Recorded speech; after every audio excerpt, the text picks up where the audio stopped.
Hello everyone, कसे आहेत सर्व? आय होप एकदम मस्त असणार आहे. आपण आज सिलॅबस बघणार. ठीक आहे, तुमचा जो MSCचा जो सिलॅबस आहे, ठीक आहे, सेमिस्टर फर्स्ट सेमिस्टर सेकंड आपण दोघेही बघूयात.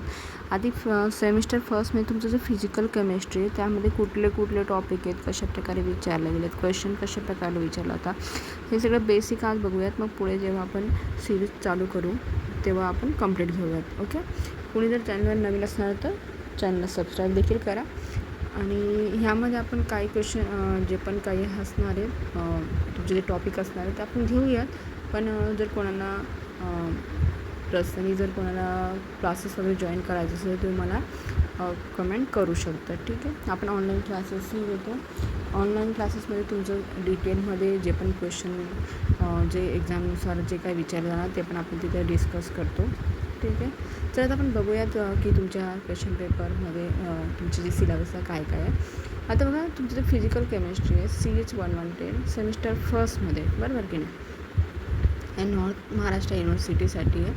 NMU सिलेबस एवढं चेंज नसतं, थोडंफारच काही पॉईंट वगैरे चेंज असतील अदर युनिव्हर्सिटीचे पण असतील तर बघूयात. बघा, क्वांटम केमिस्ट्री, त्यामध्ये क्वांटम केमिस्ट्रीमध्ये आपल्याला बघायचे आहेत की तुमचे जे फर्स्ट जो आहे तुमच्याला चॅप्टर, त्याच्यामध्ये wave particle duality of the matter काय आहे, हेन्सबर्ग सेंट्रिसिटी प्रिन्सिपल, स्कॉडिंजर इक्वेशन, ते टाईम इंडिपेंडंटवरती डेरिव्हेशन कशा प्रकारचं आहे, वेव्ह फंक्शन आहे, it the interpretation of the properties आहे, तुमच्याकडे जे फंक्शन आहे, व्हॅल्यू आहेत, स्कॉडिंजर इक्वेशनचे जे व्हॅल्यू आहेत, normalization, orthogonality and orthonormality of wave function, operator, algebra, तुमचे जे काय आहे ऑपरेटर लिनियर वगैरे दिलेत त्यांनी, हर्मिटियस ऑपरेटर्स वगैरे, थेरम दिलेत, लाईन दिले, डिरिव्हेटिव्ह दिलेली आहे. ठीक आहे, आता ह्या प्रकारे आपल्याला एक एक टॉपिक आपण बघत जाणार. त्या तुमच्याला जे पण कन्सेप्ट असणार आहेत ते तुम्हाला क्लिअर होत जातील की हे हर्माइट पॉलिनॉमिल्स काय, एनर्जी इन आयजेन व्हॅल्यूज, तुमच्याला even and odd function, rigid rotator, spherical polar coordination, separation of the variable, energy. मी जेव्हा टॉपिक स्टार्ट करणार, तुमच्याला जे पण चॅप्टर स्टार्ट करणार तेव्हा हे सगळे आपण बघणार आहोत. फक्त आज सिलेबस काय काय तुम्हाला कशाप्रकारे आहे, किती मार्क्स वगैरे ते आपण डिस्कस करतो आहे. ठीक आहे, आणि तुमचे काय दिले आहेत त्यांनी पण इथिलीन अँड ब्युटाडाईनच्या थेरी वगैरे दिले, ॲप्लिकेशन वगैरे दिलेले आहेत त्यांनी, LCAO molecular orbital, H2 molecular ion, HMO वगैरे दिले तुम्हाला, शेप ऑफ द ऑर्बिटल वगैरे. आणि तुम्हाला क्वेश्चन 100% विचार ते पण आपण डिस्कस करूयातच. जर नेक्स्ट तुमचं चॅप्टर आहे न्यूक्लिअर अँड रेडिएशन केमिस्ट्री. ठीक आहे, आता ह्यामध्ये न्यूक्लिअर अँड रेडिएशन केमिस्ट्रीमध्ये तुम्हाला आहे parent daughter, decay growth relationship आहे, daughter molecular stable, general expression for the activity and daughter parent, shorter and long live काय आहे ते सगळं आपण एक डिस्कस करणारच आहोत. ठीक आहे, ॲप्लिकेशन रेडिओ सिरजा channel regulation, isotope dilutions and neutron activation analysis वगैरे दिलं आहे त्यांनी. रेडिएशन डॉसमेट्रिक काय, युनिट काय त्याच्यामध्ये, फ्राईक आणि सेरिक सल्फेट वगैरे काय आहे, हे जे पण तुमच्या नवीन सिलेबसमध्ये जे पण आहे, जे पण आता न्यू याच्यामध्ये ते सगळे आपण याच्यामध्ये डिस्कस करणार. ठीक आहे, चॅप्टर वाईज आपण घेऊयात पुढे. आता नेक्स्ट तुमचं थर्ड नंबर चॅप्टर ते म्हणजे इलेक्ट्रोकेमिस्ट्री. ठीक आहे, आता इलेक्ट्रोकेमिस्ट्रीमध्ये तुमचा स्ट्रॉंग इलेक्ट्रोलाइट दिले, हुकेल थेरी आहे, कंडक्टिव्हिटी दिलेली आहे त्यांनी. ठीक आहे, mathematical derivation and not accept ionic atmosphere वगैरे काय वगैरे सगळं दिलं आहे याच्यामध्ये. DBA युकल्स लिमिटिंग लॉ पण दिलेला आहे, testing derivation modification and transport definition relationship ionic mobility वगैरे दिलं आहे. ठीक आहे, हे पण आपण बघूयात.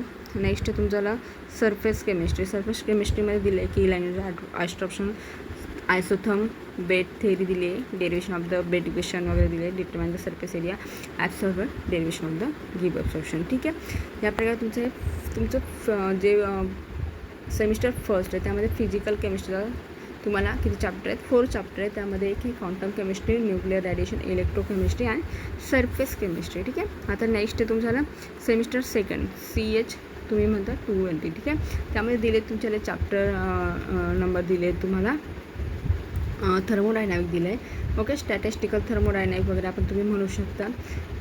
नेक्स्ट आहे तुमचा थर्मोडायनॅमिकमध्ये दिलं आहे त्यांनी की स्टेट फंक्शन काय आहे, in exact differential state of the existence वगैरे दिली, इंटरनल एनर्जी दिली आहे, आणि thermodynamic mixing of the gases, some thermodynamic relationship, Maxwell internal pressure जे कॉलिफिकेशन वगैरे दिलं आहे, वन वॉल गॅस इक्वेशन वगैरे दिले आहेत तुम्हाला. ठीक आहे. या प्रकारे नेक्स्ट तुमचं स्टॅटिस्टिकल थर्मोडायनॅमिक. आता स्टॅटिस्टिकल थर्मोडायनॅमिक तुम्ही सांगू शकतात की थर्मोडायनॅमिक प्रोबॅबिलिटी काय आहे, स्ट्रेलिंग ॲप्रॉक्सिमेशन, बॉल्समॅन डिस्ट्रीब्युशन लॉ वगैरे दिलं आहे, फंक्शन दिले, सिग्निफिकन्स दिले. ठीक आहे. नेक्स्ट तुमचं energy of the entropy partition function, separation of the partition function दिले आहे, ट्रान्सलेशन दिले पार्टिशन फंक्शन. नेक्स्ट तुमचं energy entropy from it, rotational partition function, rotational entropy from it, vibration. याच्यामधले काही टॉपिक आहेत तुमचे कवर केलेले, तर तुम्ही ते चेकआउट करू शकता. स्टॅटिस्टिकल थर्मोडायनॅमिक मोस्ट ऑफ सगळे चॅप्टर आपण डिस्कस केलेले आहे. पण क्वेश्चन बँक मी तुमचं जे पण आहे ते सॉल्व करून घेणार, पण तुम्ही त्याप्रकारे मला कमेंट वगैरे करा कोणाला जॉईन करायचे आहेत का. ठीक आहे क्लासेस, तर तुम्ही मला कॉन्टॅक्ट करू शकता. ठीक आहे. आता नेक्स्ट आहे तुमचं केमिकल कायनेटिक. आता केमिकल कायनेटिकमध्ये दिलं आहे की रेट लॉ काय, reaction of the approaching equilibrium, consecutive rate, determine step, steady approximation वगैरे दिलं आहे. मॉलिक्युलर रिॲक्शन दिले आहेत, कोलिजन थेरी वगैरे bimolecular gases reaction, steric equipment दिले आहेत, आयरिंग इक्वेशन वगैरे, स्ट्रक्चरल वगैरे ते सगळं तुम्हाला याच्यामध्ये केमिकल कायनेटिकमध्ये बघायला मिळणार आहे. ठीक आहे. नेक्स्ट आहे तुमचं केमिकल कायनेटिक झालं, त्याच्यामध्ये रिॲक्शन वगैरे बघणार झालं, जस्ट पॉलिमरायझेशन, कायनेटिक कुठले चेंज, स्टेप वाईज पॉलिमरायझेशन कशा प्रकारे होतं वगैरे ते सगळं केमिकल कायनेटिक आपण डिस्कस करणार. ठीक आहे. त्यांनी रेफरन्स म्हणजे 1, 2, 3 जे पण रेफरन्स असणार आहे ते यामध्ये तुम्ही रेफर करू शकता. ते रेफरन्सचे बुक पण दिलेत त्यांनी. पुढे बघूयात, आपण डिस्कस करूयात. आता बघा चॅप्टर नंबर 4 तुमचं आहे मॉलिक्युलर स्पेक्ट्रोस्कोपी. आता इन्फ्रारेड स्पेक्ट्रोस्कोपीमध्ये तुम्हाला सांगितलं आहे त्यांनी. आता बघा infrared simple harmonic oscillatory, vibrational spectroscopy, diatomic molecular, anharmonic दिलेलं आहे. ठीक आहे. अप्लाइंग द बॉन्ड, अप्रोक्सिमेशन दिले, व्हायब्रेशन स्पेक्ट्रा दिलेलं आहे. ठीक आहे. रामन स्पेक्ट्रोस्कोपी पण दिले आहे, त्याच्यामध्ये पण स्कॅटरिंग वगैरे दिले आहे, मॉलिक्युलर रामन वगैरे दिलेलं आहे, एक्सटर्नल व्हायब्रेशनल रामन स्पेक्ट्रा दिले आहे, रोटेशनल फ्री स्ट्रक्चर. ठीक आहे. याच्यामध्ये काही चेंजेस तुम्ही मला कमेंटमध्ये सांगू शकतात की याच्यात काही चेंजेस आहेत, आपण चेंजेसही करूयात. ठीक आहे. नेक्स्ट तुमचं इलेक्ट्रॉनिक स्पेक्ट्रोस्कोपी दिले बघा. इलेक्ट्रॉनिक स्पेक्ट्रोस्कोपीमध्ये पण दिलं आहे त्यांनी. Integration of the vibrational electronic spectra, Franck corner principle दिलेलं आहे त्यांनी. Rotational fine structure Fortrat diagram दिले. ठीक आहे.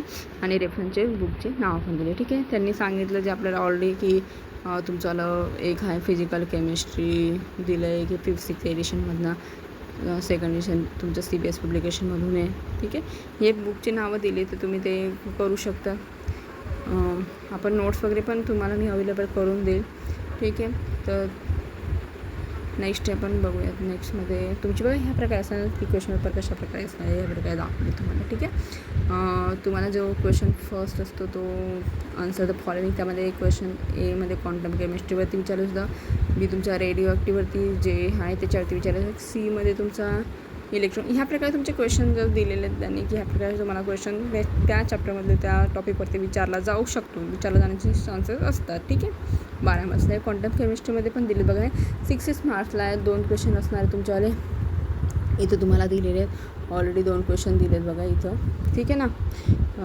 नेक्स्ट तुमचा इथं पण थर्ड नंबरचा रेडिओ ॲक्टिव्हिटी हा एक दिलेला आहे तुम्हाला, एलिमेंट वगैरे काय दिलेलं आहे. क्वेश्चन 4 तुम्हाला आन्सर द फॉलोइंग क्वेश्चनमध्ये पण दिले, क्वांटम केमिस्ट्री वगैरे विचारलं जाऊ शकतं. नेक्स्ट तुमचा सरफेस केमिस्ट्रीवरती त्याच्यावरती पण तुम्हाला क्वेश्चन विचारले जातात. ठीक आहे. ह्या प्रकारे त्याचं दिलेलं तुम्हाला क्वेश्चन पण दिलेत आणि त्याचं वेटेज पण दिलेलं आहे. ठीक आहे. नेक्स्ट आहे तुमचा ह्या प्रकारे जे तर पुढचा पण त्याच प्रकारे विचारला नाही की तुमच्या आन्सर द फॉलोइंगमध्ये थर्मोडायनॅमिक स्पेक्ट्रोस्कोपी वगैरे दिलं, केमिकल कायनेटिक्सवरती क्वेश्चन विचारले जाऊ शकतात. 17 मार्कला दिले आहेत बघा. इथं 17 मार्कला दिलेले आहे.